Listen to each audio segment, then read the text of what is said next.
नमस्कार, मैं हूं ताबिश हुसैन। सवाल इंडिया का देख रहे हैं आप, और इस वक्त सबसे बड़ा सवाल वक्फ बिल को लेकर ही है। जिस तरह की सियासत इसको लेकर हो रही है, वक्फ बिल पास हो चुका है, दिल्ली से यूपी तक अलर्ट है और संवेदनशील इलाकों में सुरक्षा बढ़ाई गई है। चप्पे चप्पे पर पुलिस बल तैनात आज रहा। 7 तस्वीरें आपको सबसे पहले दिखाते हैं। जुमे का दिन भी था और इस बिल के पास होने के बाद सुरक्षा के पुख्ता इंतजाम तमाम जगहों पर देखने को मिले। आज दिल्ली की तस्वीर आप देखिए, ड्रोन से निगरानी यहां पर की गई। इसके अलावा उत्तर प्रदेश के कई शहरों में भी पुलिस ने यहां पर फ्लैग मार्च आज किया। ड्रोन कैमरों से निगरानी यहां पर रखी गई और सुरक्षा को पुख्ता रखने के इंतजाम तमाम जगहों पर आज देखने को मिले। दिल्ली के जामा मस्जिद के बाहर सुरक्षा के कड़े इंतजाम रहे, लेकिन यहां शांति से जुमे की नमाज हुई। हमारे सहयोगी अश्विनी सिंह की रिपोर्ट आपको दिखाते हैं। इस वक्त हम हैं दिल्ली के जामा मस्जिद के बाहर। यहाँ पर जुम्मे की नमाज़ पढ़ी जा रही है। आप देख सकते हैं कि जो बाहर तमाम जो आरएएफ की जवान हैं वो खड़े हैं गेट के दोनों तरफ। ये गेट नंबर 1 का इलाका है। इसके अलावा उस साइड पे जो दूसरी साइड है वहाँ पे पुलिस के जवान खड़े हैं। और पूरे इलाके पे ये जो रोड है जो जामा मस्जिद को जोड़ता है, इस इलाकों पर, इस रोड पर बैरिकेडिंग की गई है। इसके अलावा जो दिल्ली पुलिस के जवान हैं उनके मुस्तैदी के अलावा यहाँ पर ड्रोन से भी निगरानी रखी जा रही है। तमाम लगातार दिल्ली पुलिस ड्रोन के जरिए पूरे इलाके की निगरानी कर रही है।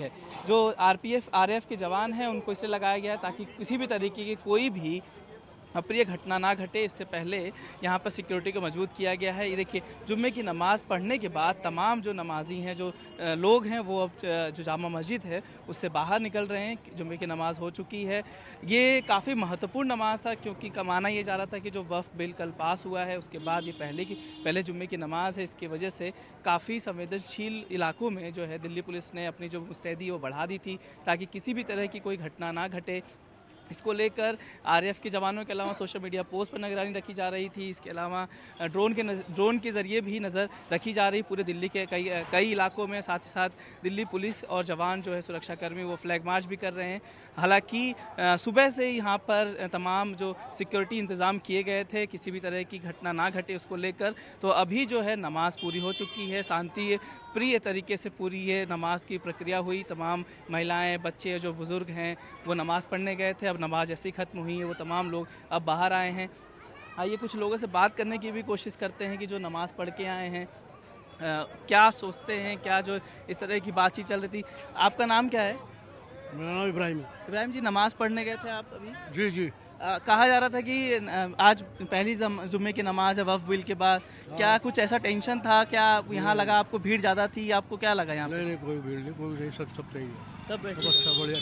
क्या ऐसे ही भीड़ होता है हमेशा या कुछ एक्स्ट्रा भीड़ थी आज? भीड़ तो ऐसी रहती है, हम जुम्मे को तो ऐसी रहती है। ऐसी भीड़ रहती जी। है। बहुत शुक्रिया सर। आइए कुछ और लोगों से बात करने की कोशिश करते हैं। सर, ये आज जुम्मे की नमाज थी, क्या यहाँ पे आपको लगता है कि एक्स्ट्रा सिक्योरिटी की गई थी या नॉर्मली इतना ही सिक्योरिटी? नॉर्मली हमारे शुक्रवार की नमाज में इतनी ही रहती है और बड़ा पीसफुल माहौल है।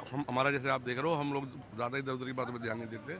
और जो ये बिल आया है ना, इसकी जो असली चोट लगी है वो मुस्लिम वोटों की राजनीति करने वालों की चोट लगी है। अच्छा। इतना मुसलमानों को नुकसान नहीं है इसमें। असल में जो लोग मुस्लिम प्रॉपर्टी को लेके, वक्फ बोर्ड की प्रॉपर्टी को लेके अपना हक जमाए बैठे हुए थे, ये चोट उनके लिए है। तो क्या मुसलमानों के लिए चोट नहीं है। तो ऐसा माना जा रहा था कि जुम्मे की नमाज पहली है, वक्फ बिल पास हुआ है, इसकी वजह से इतनी सिक्योरिटी देखी गई है? नहीं, ऐसा कुछ भी नहीं। ऐसा कोई नहीं? नहीं, ये नॉर्मली रहती है हमारी। नॉर्मली रहती है। तो तमाम ये जो लोग नमाजी हैं, आपका नाम सर क्या हुआ? नियाजुद्दीन। नियाजुद्दीन, कहाँ के रहने वाले सर? यही के छत काले मेल के। अच्छा, आज नमाज थी, जुम्मे की नमाज, कल वक्फ बिल पास हुआ। क्या कुछ टेंशन है थी यहाँ पे? आपने ये तो टेंशन तो है मुसलमानों के लिए, इन्होंने गलत करा है। वक्फ बिल जो है हमारे हक में आज नहीं कल पता चल जाएगा मुसलमानों को कितना हमारा कुर्श रंगा है। हमारा कुल तो समझ लेते हैं सब 0 पॉइंट पे कर दिया हमने, क्योंकि हिंदुस्तान का मुसलमान जो है 0 पॉइंट पे ही आ चुका है। तो क्या आपको ये जो आज सुरक्षा दिखी है क्या हमेशा होती है या आज ये तो इतनी तो होती है, होती है? इतनी तो है हिंदुस्तान में, ऐसी बात नहीं। जो टेंशन चिंता व्यक्त की जा रही थी कि आज जुम्मे की नमाज है वक्फ बिल के बाद, क्या ऐसा कुछ दिक्कत है? ऐसा कुछ नहीं होना था। ऐसा कुछ नहीं होता? हाँ, ये तो होते ही है, नमाज के लिए पुलिस तो खड़ी रहती है। आपका मानना है कि जो बिल है वो गलत है? ये गलत है बिल। तो आपने देखा, जुमे की नमाज को देखते हुए यहाँ पर सुरक्षा के पुख्ता इंतजाम आज किए गए थे कई जगहों पर। अब ये मामला जो है वक्फ संशोधन बिल का, ये सुप्रीम कोर्ट भी पहुंच गया है। सुप्रीम कोर्ट इस मामले को ले जाया गया है। कांग्रेस सांसद मोहम्मद जावेद ने यहां पर इस सिलसिले में अर्जी लगाई है। मौलिक अधिकारों का उल्लंघन करने वाला कानून इसको उनकी तरफ से बताया जा रहा है और अब कांग्रेस सांसद मोहम्मद जावेद इस मामले को सुप्रीम कोर्ट लेकर पहुंचे हैं। मौलिक अधिकारों का उल्लंघन करने वाला कानून वो इसको बता रहे हैं। तो वक्फ संशोधन बिल संसद से पास होने के बाद अब ये कानूनी लड़ाई में भी ये मामला जो है पहुंच रहा है सुप्रीम कोर्ट। अब इसको ले जाया गया है। आशीष हमारे साथ हैं। आशीष, अब कांग्रेस सीधा सुप्रीम कोर्ट ले चली है इस मामले को, क्या उनकी तरफ से कहा गया अर्जी में? जी बिल्कुल, देखिए उन्होंने कहा कि ये असंवैधानिक है अमेंडमेंट जो है और इसको रद्द किया जाए, सुप्रीम कोर्ट इसमें दखल दे। उन्होंने मोहम्मद जावेद जो है उन्होंने ये भी कहा है कि ये मुस्लिम समुदाय के प्रति भेदभावपूर्ण है और मुस्लिम जो समुदाय के लोग हैं उनके मौलिक आधारित जो अधिकार हैं उनका उल्लंघन है। इसके अलावा वो ये कह रहे हैं सुप्रीम कोर्ट में कि ये जो कानून है समानता के अधिकार का उल्लंघन करता है, धर्म का पालन करने की जो स्वतंत्रता आर्टिकल 25 के तहत दी गई है उसका उल्लंघन है, धार्मिक मामलों के प्रबंधन की जो स्वतंत्रता है आर्टिकल 26 उसका भी उल्लंघन है और अल्पसंख्यक के जो अधिकार हैं और संपत्ति का अधिकार जो उनका है इन सब मौलिक अधिकारों का ये उल्लंघन करता है, इसलिए इसे रद्द किया जाए। हालांकि ये कानून अभी लागू नहीं हुआ है क्योंकि राष्ट्रपति की मंजूरी का इंतजार है। तो फिलहाल ये सिर्फ एक बिल है और सुप्रीम कोर्ट पहले भी कह चुका है कि खाली बिल को चैलेंज पर वो सुनवाई नहीं करेंगे, तो लेकिन निश्चित तौर पर वो बाद में अमेंड कर सकते हैं जब एक बार ये नोटिफिकेशन हो जाए। लेकिन सबसे बड़ी बात ये है कि जैसे ही लोकसभा और राज्यसभा में ये बिल पास हुआ है जी तुरंत ये मामला लेकर कांग्रेस के जो एमपी हैं लोकसभा में वो सीधे सुप्रीम कोर्ट पहुंचे हैं और उम्मीद ये की जानी चाहिए कि इस पर बहुत सारी, हम कह सकते हैं 100 से ज्यादा सैकड़ों याचिकाएं जरूर इस मुद्दे पर सुप्रीम कोर्ट पहुंचेंगी। बहुत शुक्रिया आशीष आपका सब जानकारी के लिए। तो कांग्रेस सांसद मोहम्मद जावेद हैं जिन्होंने अर्जी सुप्रीम कोर्ट में इस कानून को लेकर, इस बिल को लेकर लगाई है। अभी राष्ट्रपति की मंजूरी का इंतजार है इस बिल को लेकर, हालांकि संसद से पास हो चुका है। तो अब कानूनी तौर पर लड़ाई लड़ने की तैयारी यहाँ पर इस पर हो रही है। दूसरी तरफ कई जगह पर आपने देखा कोलकाता में इसको लेकर प्रोटेस्ट करते हुए लोग नजर आए। अब आपको कुछ और तस्वीरें भी हम दिखाते हैं कि किस तरह से जुमे की नमाज को देखते हुए आज इंतजाम किए गए। पटना आपको सीधे लिए चलते हैं, वहां से प्रभाकर कुमार की रिपोर्ट आपको दिखाता है।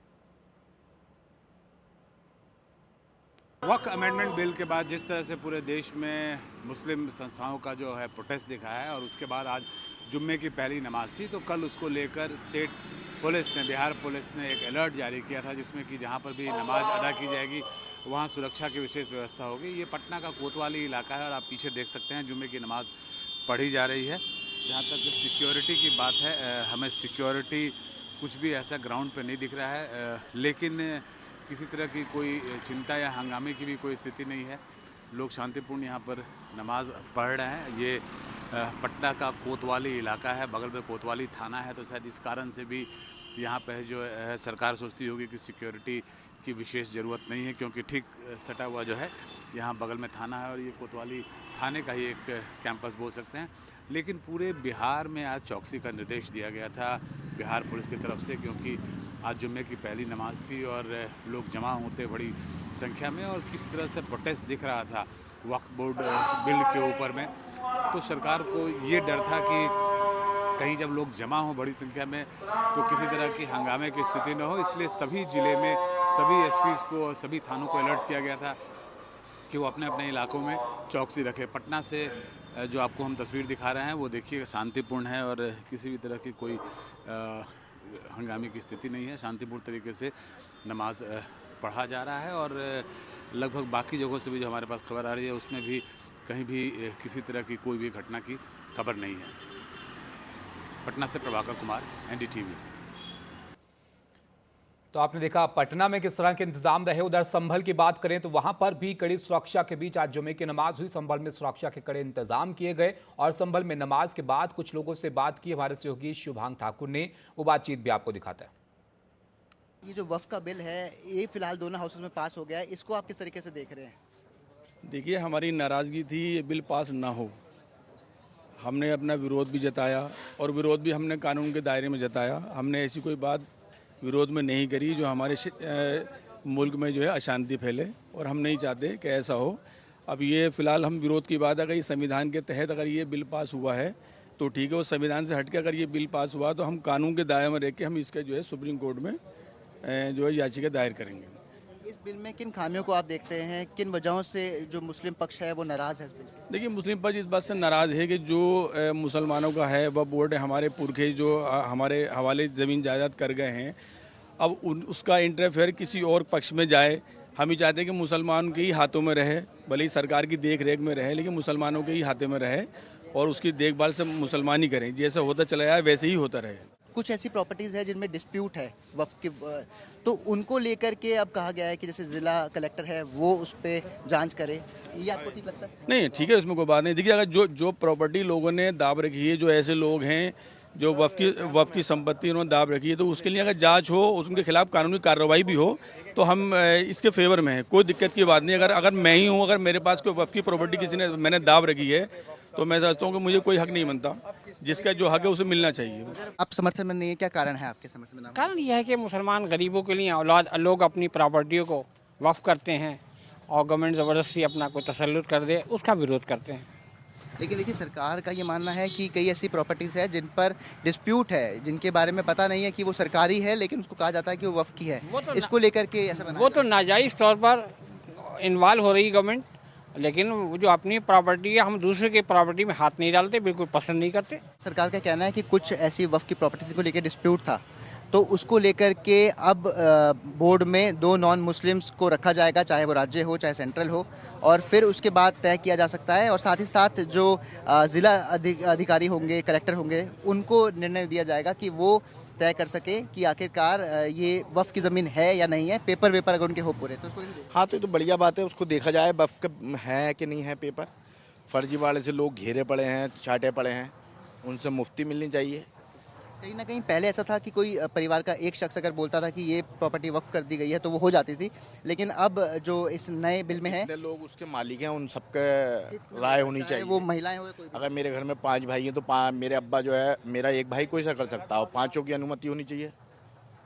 और अगर किसी एक ने कर दी तो उस पर ऑब्जेक्शन होना चाहिए।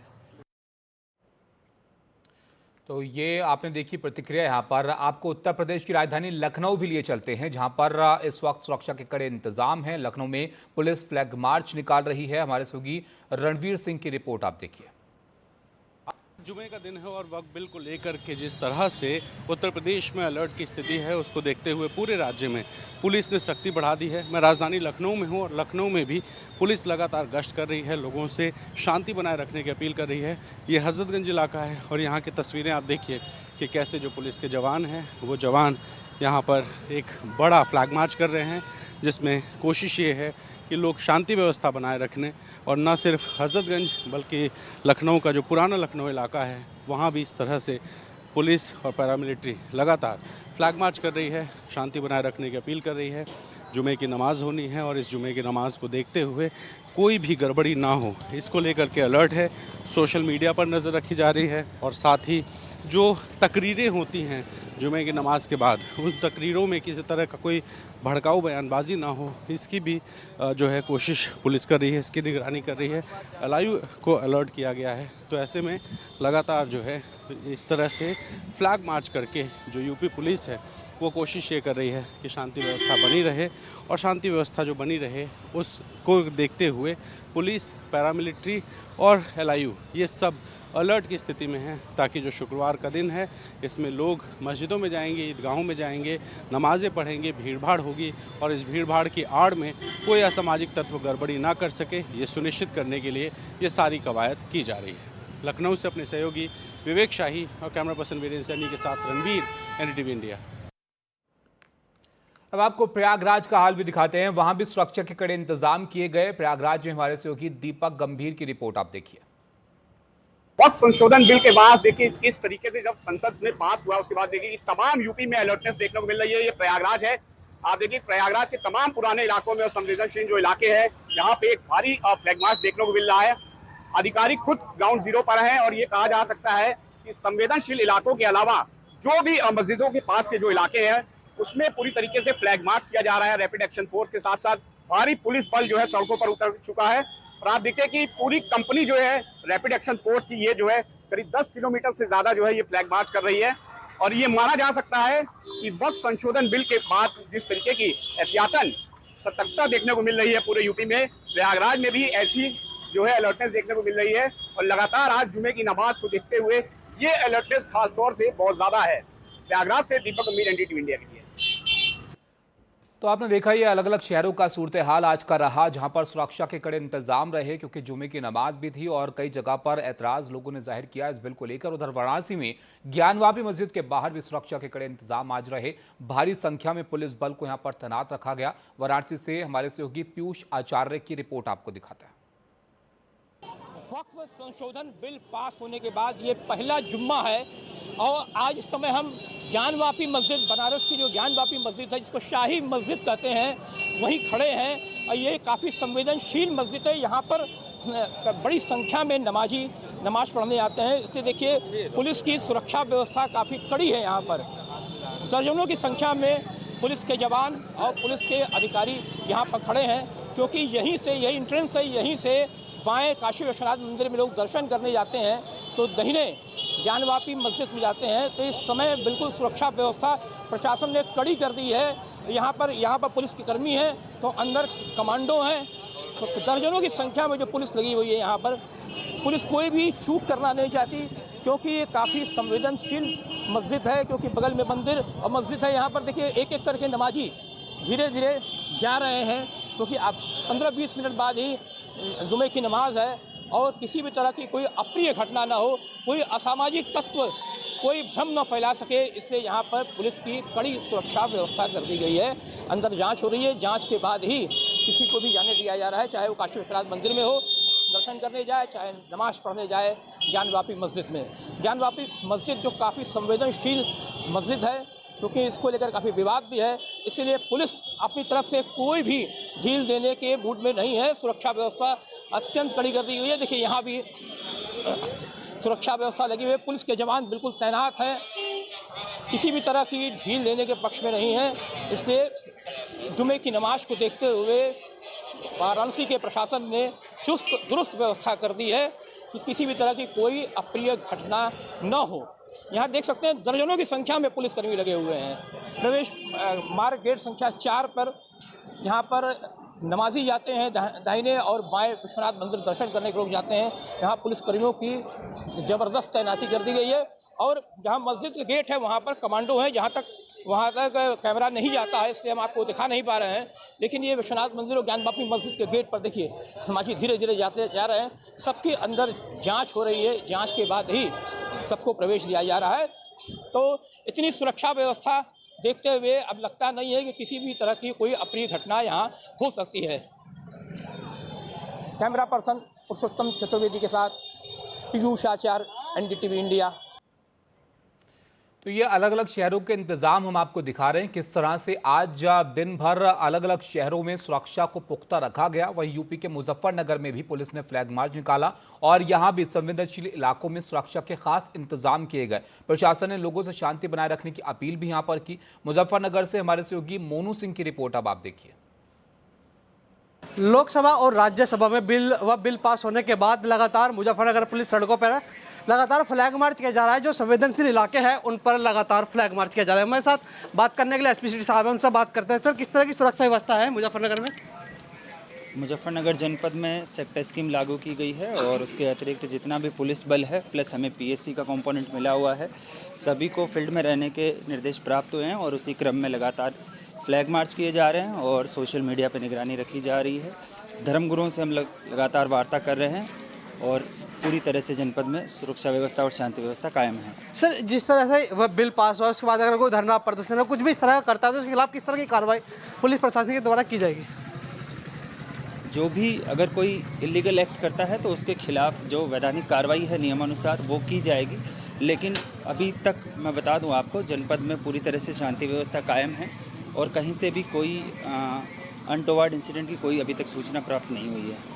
मेरे साथ अपर जिलाधिकारी भी है, वे भी लगातार फ्लैग मार्च में है, उनसे बात करें तो किस तरह की व्यवस्था आप लोगों के द्वारा की गई है? सर देखिए, जैसा कि एसपी सिटी साहब ने बताया है कि आज जुमे की नमाज भी है और पूरे शहर की व्यवस्थाओं के देखने के लिए हमारी पूरी फोर्स, सभी मजिस्ट्रेट, सेक्टर मजिस्ट्रेट सभी लोग फील्ड में हैं, विजिट कर रहे हैं और हम लोग की यही कोशिश है कि सारी व्यवस्थाएं ठीक से बनी रहे।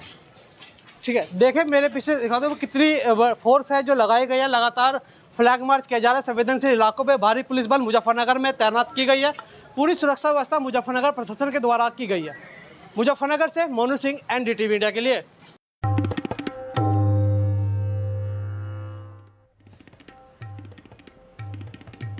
वक्फ बिल पास हो चुका है। अब सवाल ये उठ रहा है कि इस बिल के पास होने के बाद वक्फ की जो संपत्ति है उसका क्या होगा। देश भर में वक्फ की 39 लाख हेक्टेयर जमीन बताई जाती है। किसी भी दूसरी एजेंसी के मुकाबले वक्फ के पास ज्यादा जमीन है।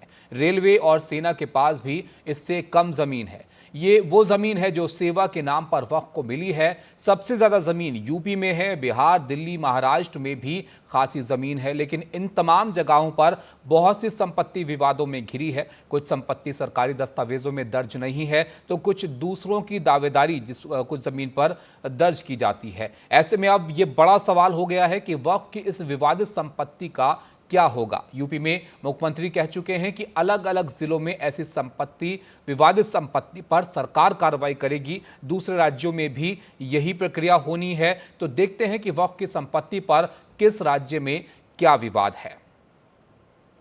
लखनऊ की बड़ी मस्जिद में से एक टीले वाली मस्जिद को लेकर भी विवाद चल रहा है। हिंदू पक्ष ने लखनऊ सिविल कोर्ट में टीले वाली मस्जिद पर दावा करते हुए कहा कि जिस जमीन पर मस्जिद की इमारत बनाई गई है वो कभी लक्ष्मण टीला हुआ करता था। यहाँ एक पाताल कूप था, लेकिन मुगल काल में इस पर कब्जा कर मस्जिद की इमारत खड़ी कर दी गई। देखिए वहां से हमारे सहयोगी रणवीर की रिपोर्ट। वक्फ संशोधन बिल 2024 को लोकसभा और राज्यसभा ने मंजूरी दे दी। अगले कुछ दिनों में ये जो नया कानून है ये देश भर में लागू हो जाएगा और इसके साथ ही माना जा रहा है कि इसका सबसे ज़्यादा असर उत्तर प्रदेश में देखने को मिल सकता है, क्योंकि उत्तर प्रदेश में जो वक्फ की संपत्तियां हैं वो सबसे ज़्यादा हैं। अगर सुन्नी सेंट्रल वक्फ बोर्ड की बात करें तो इनके पास 1,19,451 संपत्तियां हैं। वहीं शिया सेंट्रल वक्फ बोर्ड की बात करें तो इनके पास 5,269 संपत्तियां हैं, यानी कि दोनों को मिला के लगभग 1.25 लाख संपत्तियां हैं। और ये भी दावा किया जा रहा है कि जो संपत्तियां हैं इनमें लगभग 90% संपत्तियों पर कहीं ना कहीं कोई ना कोई विवाद है और इसी वजह से ये माना जा रहा है कि इन संपत्तियों पर बड़ा असर पड़ सकता है, बड़ी कार्रवाई हो सकती है। अगर उदाहरण के तौर पे बात करें तो मैं इस वक्त लखनऊ में हूँ और ये लखनऊ में मेरे दाहिने हाथ पर जो बिल्डिंग दिखाई दे रही है ये टीले वाली मस्जिद है। बड़ी मस्जिदों में से लखनऊ की एक मस्जिद है जहाँ हज़ारों की संख्या में लोग हर शुक्रवार को नमाज़ पढ़ने आते हैं। और यहाँ पर अगर बात करें विवाद की तो यहाँ का भी एक विवाद लखनऊ की सिविल कोर्ट में चल रहा है, जिसमें हिंदू पक्ष दावा करता है कि ये जो टीले वाली मस्जिद है ये लक्ष्मण टीला हुआ करता था और यहाँ लक्ष्मण टीले में एक पाताल कूप था, जिस पाताल कूप को हटा करके मुगल काल में एक मस्जिद का निर्माण कराया गया है। ऐसे में लखनऊ की सिविल कोर्ट में इस पूरे मामले की सुनवाई चल रही है और ये भी संपत्ति जो दिखाई दे रही है ये भी वक्फ की संपत्ति है। ऐसे में ऐसी तमाम संपत्तियां हैं जिनको लेकर विवाद चल रहा है।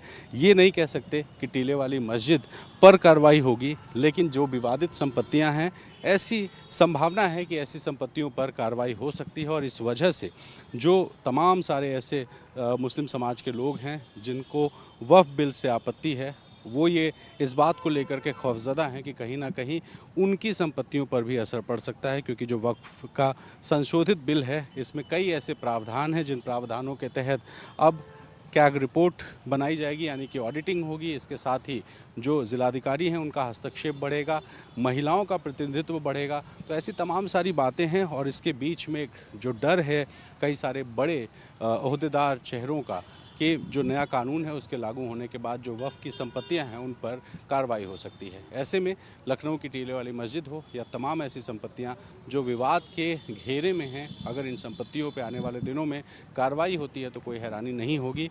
लेकिन इस बीच जो दावा है ये भी है कि जो अभी तक जो संपत्ति जिस स्टेटस में है उस स्टेटस में कोई बदलाव नहीं होगा, बल्कि जो नए वक्फ की संपत्तियां आपदान में आएंगी उनको लेकर के जो नया कानून है, हालांकि अभी स्थिति बहुत इसको लेकर के साफ नहीं है, लेकिन फिर भी एक संभावना इस बात को लेकर जताई जा रही है कि आने वाले दिनों में जब ये नया कानून पास होगा तो विवादित संपत्तियों पर एक बड़ी कार्रवाई देखने को मिल सकती है।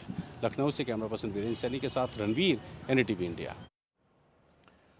अब बात बिहार की करते हैं। बिहार में वक्फ बोर्ड की लगभग 3000 संपत्तियां बिखरी पड़ी हैं और उसमें से लगभग 200 के आसपास पटना में हैं, जो कि बेहद बेशकीमती भी हैं। पटना के डाक बंगला चौराहे की चर्चा लालू प्रसाद यादव ने संसद में अपने भाषण में भी की थी, जो आज सोशल मीडिया पर वायरल हो रहा है। डाक बंगला चौराहा, जो कि पटना के सबसे महंगे इलाकों में से एक है, वहां के आधे से ज्यादा संपत्ति पर वक्फ बोर्ड ने अपना दावा ठोका हुआ है और ज्यादातर मामले न्यायालय में लंबित हैं। इस मामले के बारे में विस्तार से हमारे सहयोगी प्रभाकर कुमार बता रहे हैं।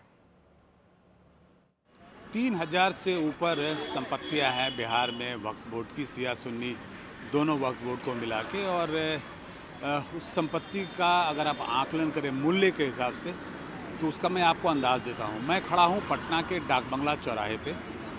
ये डाक बंगला चौराहा जो है यहाँ का मेन कमर्शियल हब है। अगर आपको किसी कंटेक्स्ट में समझना हो तो आप ऐसे समझिए कि दिल्ली के लिए जो कनॉट प्लेस है या मुंबई के लिए जो नरीमन पॉइंट है, वही पटना के लिए डाक बंगला चौराहा है। हालांकि अभी आप जो देख रहे हैं वो थोड़ा सजा हुआ रूप दिख रहा है। जो ये गेट वेट बने हुए हैं, ये रामनवमी की तैयारी है। ये जो सबसे महंगा इलाका आप बोल सकते हैं पटना में, कमर्शियल सेंटर है, वो डाक बंगला चौराहा है। और इस डाक बंगला चौराहे का लगभग आधा से ज़्यादा हिस्से पे वक्फ बोर्ड का दावा है। वक्फ बोर्ड ने दावा किया हुआ है कि वो हमारी संपत्ति है और उन ज़्यादातर मामलों में कोर्ट में केसेस चल रहे हैं। अभी मैं यहाँ इसलिए खड़ा हूँ कि मैं आपको ये दिखा सकूँ। ये महल देखिए आप, ये महल एक पुराने नवाब हैं, उनका था। इनका पूरा परिवार जो है वो अब लंदन में रहता है, इंग्लैंड में रहता है, और इनका केस जो है वो लगातार सुप्रीम कोर्ट तक चल रहा है। वक्फ बोर्ड से इनका मामला चल रहा है। इनकी संपत्ति पर भी वक्फ बोर्ड ने दावा ठोका हुआ है। ये लगभग डाक बंगला चौराहे जैसे जगह पे, जहाँ के मैं आपको बताया कि सबसे कॉस्टलीस्ट लैंड है पटना के हिसाब से, वहाँ पे ये लगभग 2 एकड़ का कैंपस है ये। और ये देखिए कितना खूबसूरत सा महल बना हुआ है। अपने समय में क्या इसकी रौनक रही होगी।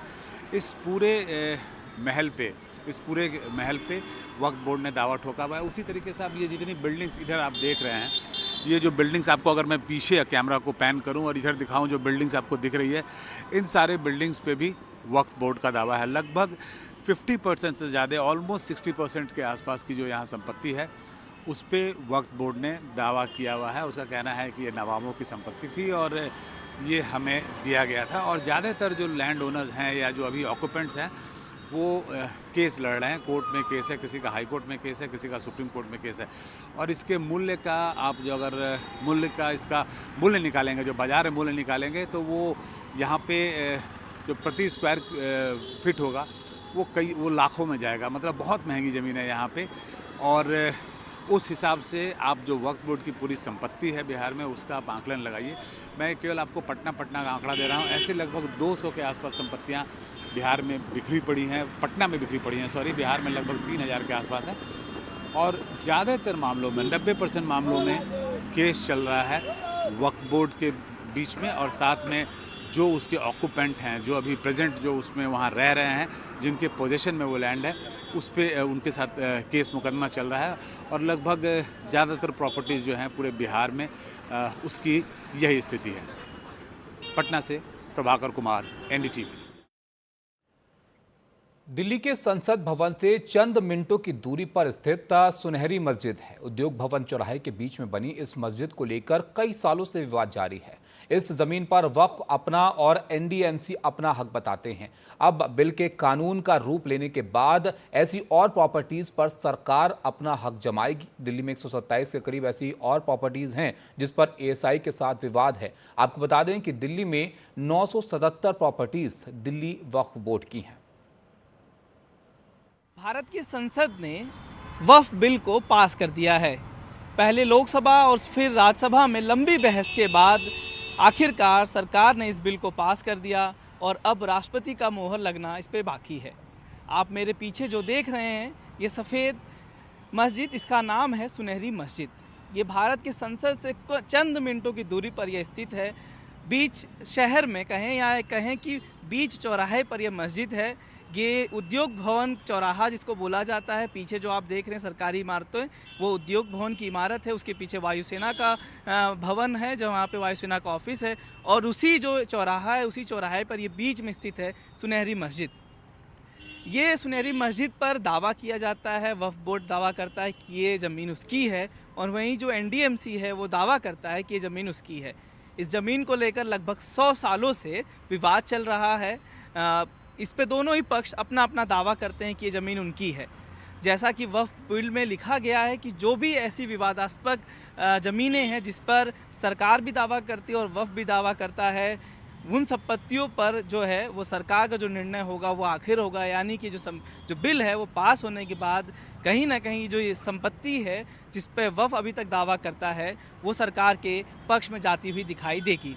तो ये सिर्फ एक इमारत नहीं है, ऐसी और भी मस्जिदें दिल्ली के कई चौराहों पर हैं।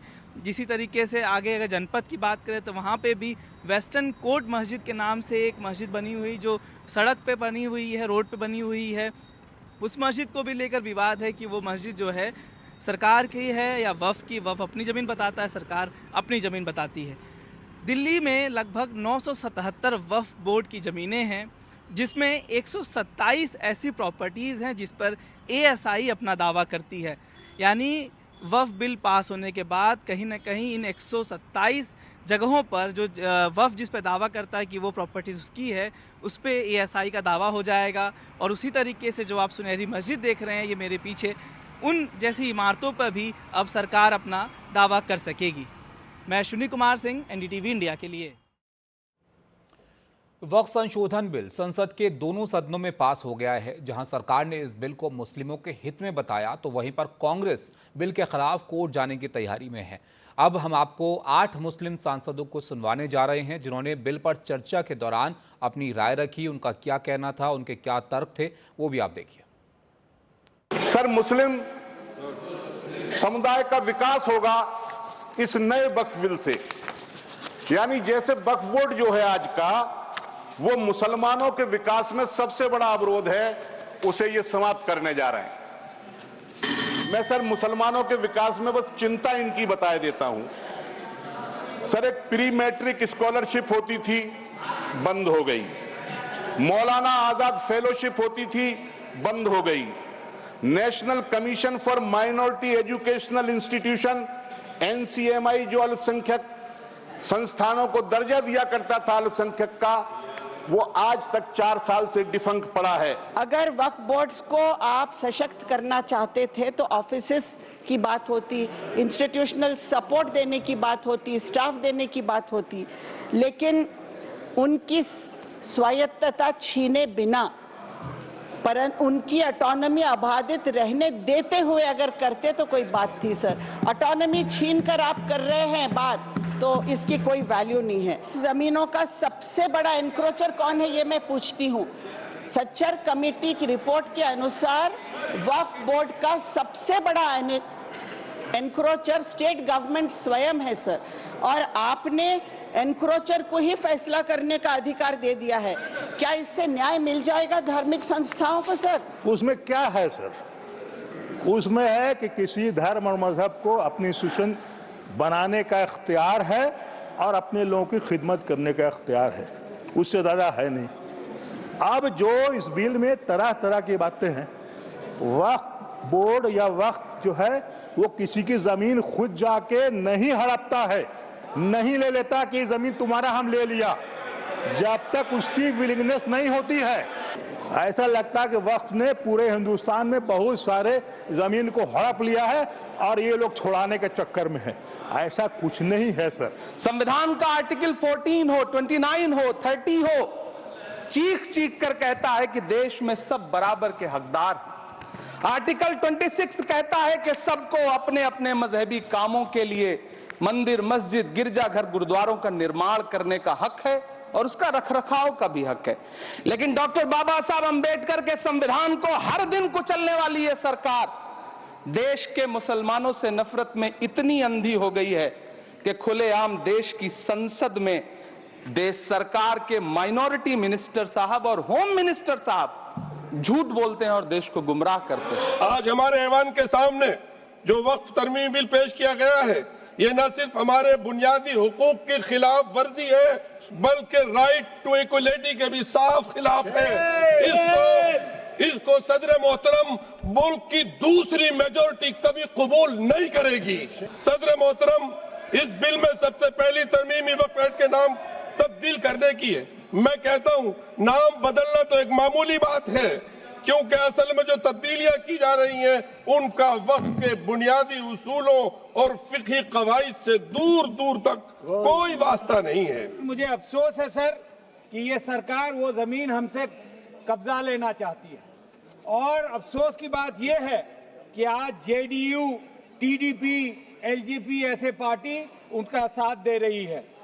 सर, ये वक्फ प्रॉपर्टीज को हमसे छीनना चाहती है और ऐसे ऐसे क्लॉज का बदलाव कर रही है जिससे लगातार कॉन्फ्लिक्ट होगा। जहां चाहेंगे वहां फसाद करवाएंगे। वो बैकवर्ड तबका, पसमानदा तबका के मुसलमान है, उसको अधिकार देना चाहते हैं, उसको इस प्रॉपर्टी का लाभ देना चाहते हैं। देश के बहुसंख्यक तबके का तो रिजर्वेशन ये सरकार खा गई, और उत्तर प्रदेश के और भारतवर्ष के अल्पसंख्यक समुदाय के पिछड़ों का इतना दर्द है, ये तो समझ में बात नहीं आती। इस बिल के कानून बनने पर वक्फ बोर्ड तो इस प्रोविजन से हाथ धो बैठेगा, लेकिन अन्य धार्मिक ट्रस्टों को यह सुविधा जारी रहेगी। इससे भारतीय संविधान के आर्टिकल 14 और 15 का सीधा उल्लंघन है, जो धर्म और जाति के आधार पर भेदभाव और कानून के सामने सभी की बराबरी पर जोर देता है। मैं इसके साथ ये भी कहना चाहती हूँ कि सत्ता के लोग जो एक दूसरे की पीठ थपथपा रहे हैं कि वक्फ बाय यूजर का जो अमेंडमेंट इन्होंने दिया उसको एक्सेप्ट कर लिया गया है, लेकिन इनकी शरारत यह है कि उसके साथ ही एक ऐसा प्रोवाइजो इसमें शामिल किया गया जिसके आधार पर यह कहा गया है कि अगर कोई भी वक्फ की संपत्ति विवादित हो तो वो अपना वक्फ स्टेटस खो देगी। तो जो अमेंडमेंट इन्होंने दिया है, जिसको एक्सेप्ट कर लिया गया है, उसका कोई मतलब नहीं है। ये इनकी नीयत है जो साफ जाहिर हो रही है। तो आपने देखा इस बिल पर संसद में सांसदों का क्या कहना था, जो मुस्लिम सांसद थे। उधर सड़कों पर भी कुछ लोग इसका एतराज जाहिर कर रहे हैं। कोलकाता में वक्फ बिल के खिलाफ प्रदर्शन हुआ है और बड़ी संख्या में मुस्लिम समाज के लोग यहां पर जुटे हैं। जुमे की नमाज के बाद मुस्लिम समाज के लोग यहां पर इकट्ठा हुए, हाथों में बैनर पोस्टर लेकर वक्फ बिल का विरोध यहां पर जाहिर किया गया।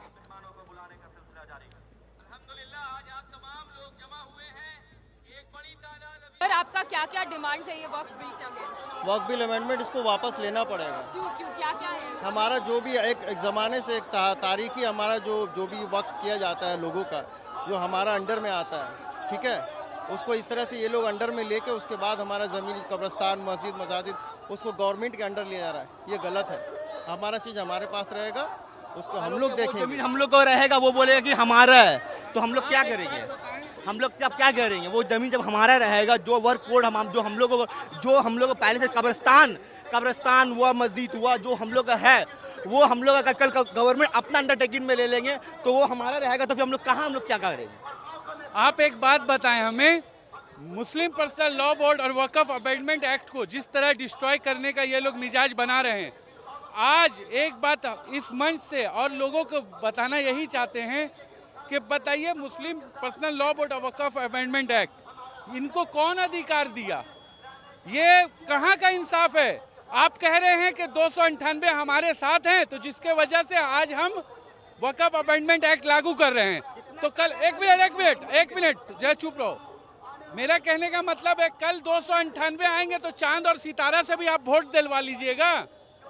ये मुमकिन नहीं है। वक्फ बिल को चुनौती देने की तैयारी भी अब की जा रही है। कांग्रेस अब इसको चुनौती देने की तैयारी कर रही है और बिल के खिलाफ सुप्रीम कोर्ट जाने की बात कह रही है। बिल की संवैधानिक वैधता को चुनौती दी जाएगी, उनका कहना है। कांग्रेस के लोकसभा सांसद सुखदेव भगत की एनडीटीवी से खास बातचीत आपको दिखाते हैं। मेरे साथ कांग्रेस के वरिष्ठ नेता और सांसद सुखदेव भगत हैं। वक्फ बिल पारित हो गया है संसद से, राज्यसभा में भी पारित हो गया है। अब आगे कांग्रेस की क्या सोच है इस बारे में कि आप आगे क्या फैसला? मैं एक बात जरूर कहना चाहूँगा, जो अल्पसंख्यकों से बेवफा थे, वही वफा, वो वफ से वफा उन्होंने दिखलाया, मतलब भारतीय जनता पार्टी। और लगातार मैं समझता हूँ हेट स्पीसीज के माध्यम से, जिस प्रकार आपने देखा होगा प्रधानमंत्री जी है, लगातार अल्पसंख्यकों के प्रति जो उनके शब्द आते थे, और तो और अभी ईद के टाइम में उन्हें नमाज तक अदा नहीं करने दिया, वो अचानक मुस्लिमों से प्रेम दिखा रहे हैं। हम लोगों ने, हमारे अवैध संचार प्रमुख ने भी कहा है कि हर वो चीज़ें जो अनकॉन्स्टिट्यूशनल है, हम सुप्रीम कोर्ट जाएंगे, न्यायालय की शरण में हम जाएंगे। और आज हम ये जरूर कहना चाहेंगे कि भले आज उनके पास बहुमत है, लेकिन जो सत्य है वो सत्य रहेगा। आप महत्वपूर्ण बात कह रहे हैं। आप ये कह रहे हैं कि कांग्रेस पार्टी अब सुप्रीम कोर्ट में याचिका दायर करेगी इसके खिलाफ? निश्चित रूप से मैंने कहा, यहाँ पे अगर न्याय नहीं मिलेगा तो न्यायालय की शरण में तो जाना स्वाभाविक है। हेलो मोटो। Motorola, India's leading 5G smartphone brand.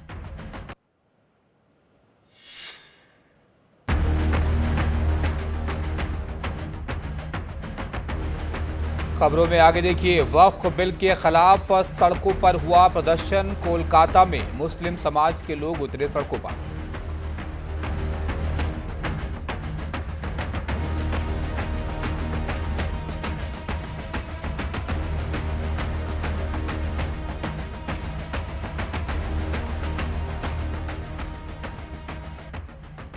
तो आपने देखा वक्फ को लेकर किस तरह से अब सियासत यहां पर गर्मा रही है। ब्रेक के लिए यहां पर रुकते हैं, ब्रेक के बाद वापस लौटते हैं।